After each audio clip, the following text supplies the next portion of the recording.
Hi everyone, Angelo here from Dragon Image. Last week I got the opportunity to visit a DJI event. DJI is the company that makes the Inspire 2, the Inspire 1, the Phantoms and the Mavic. They also do the Ronin M and Ronin, but the event was actually geared more towards the drones and kind of why they're so impressive and how they work. And so I thought I'd just quickly put this little clip session together for you just so you can kind of have a look at some of the footage from the day, and while you're looking at that I'll also just be going through the different drones and their features as well as what I thought were some key differences between them. So I'll have a look now.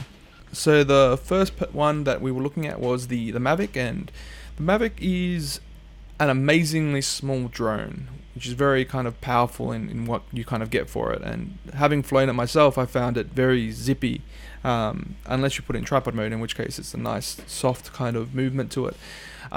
Some of the great things about the Mavic is its compactness, and the fact that it folds in and folds out means that you've got something that is very transportable and very light to use.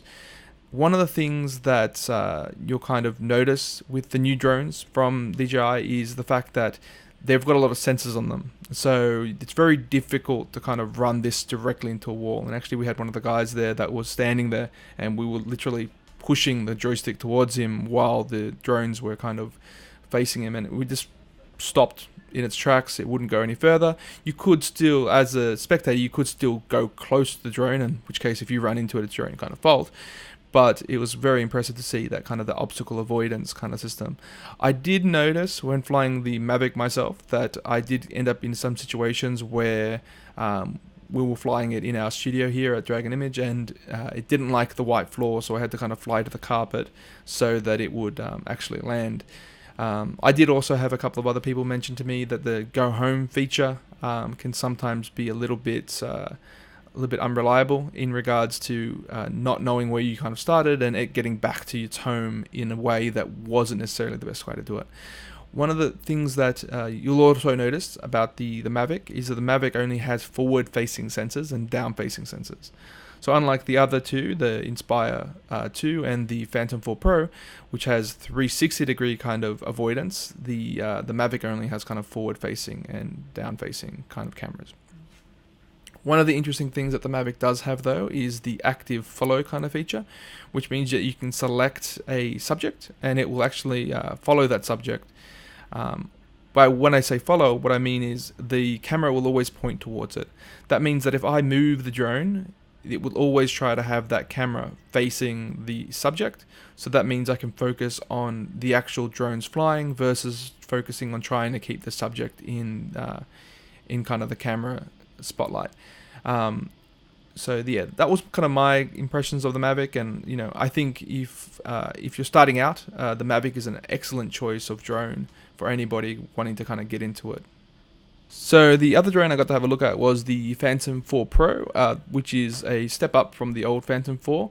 If you've seen the Phantom series, they're all kind of looking almost exactly the same. The newer things, better camera obviously. They come now with the option for a newer kind of control system that has a screen that's 1000 nit, which means for outdoor performance it's much brighter than the traditional screen. It does have the 360-degree optical avoidance, or the 5 directions of optical sensors, which the Mavic didn't. The other thing is that the Mavic, for instance, has an equivalent focal length of 28mm, where the Phantom 4 Pro has an equivalent focal length of 20mm, which means that you get a much wider shot with the Phantom 4 Pro. One of the other things that I've kind of noticed is that the Phantom 4 Pro's active follow was much better than the Mavic's. Just in reliability, like I found that the Mavics, being a tighter shot, it meant that when you were kind of trying to film, it kind of lost the person. If you moved too quickly, it would kind of lose you, and then you have to kind of reinitiate type of thing. Whereas with the Phantom 4 Pro, it tended to be a little bit wider, so it tended to have you in the scene easier than and otherwise you would have been. But no, it was an amazing product, and it's good to kind of see them using all this kind of technology in an active kind of way. The hero of the actual day was actually the Inspire 2. So if you played with the Inspire 1, then lucky you. The Inspire 2, however, is over the non-license weight limit, so I didn't have an opportunity to fly it because unfortunately I do not have a drone license. Whereas if you're kind of aware in Australia, if it's under, I think, 2 kilos, you can fly it without a license, or as soon as it goes above that, you need to get a license. In saying that though, you still have to follow all the rules, which means you're not allowed to fly it within 30 meters of a person and so forth. So there's a height limit, there's, council restrictions, etc., etc. So just keep that in mind whenever you're flying a drone, even if it's just a little hobby drone, rules still apply, so you still can be fined by CASA.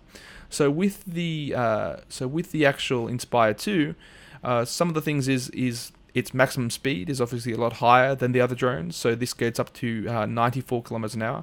It has 3 follow modes versus a standard active tracking. Now there's a mode called highlight or spotlight, sorry.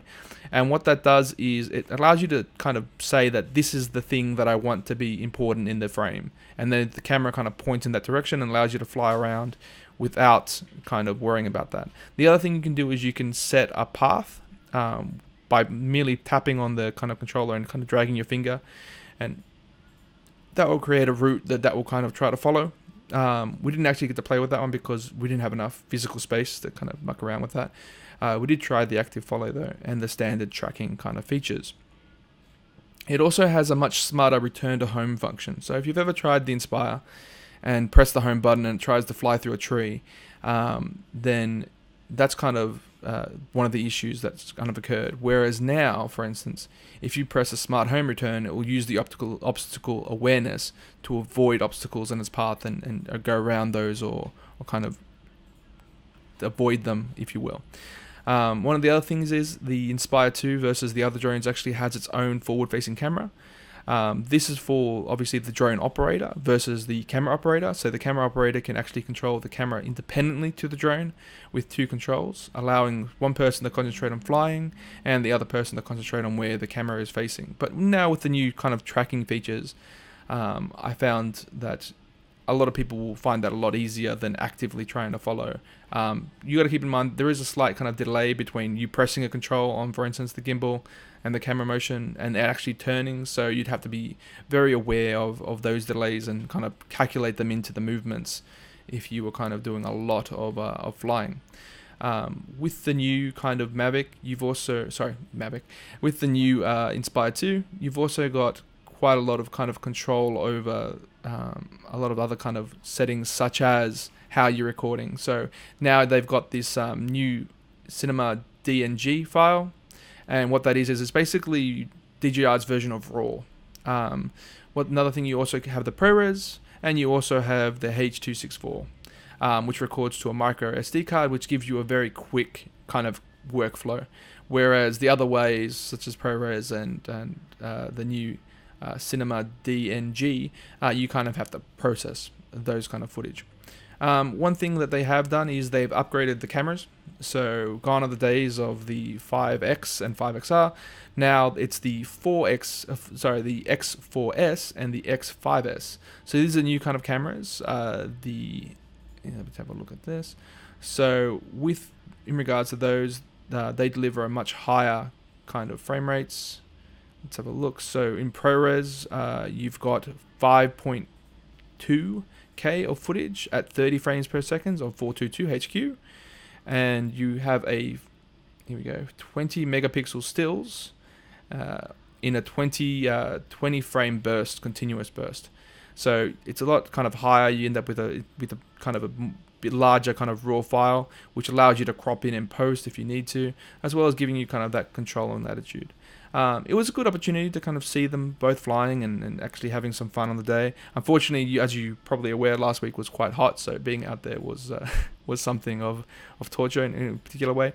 But it was a good opportunity to actually play with them and actually speak to the people from DJI regarding some of the questions that we had. Stay tuned for more information. Visit DJI website for more information on the particular drones, or visit Dragon Image. Thanks.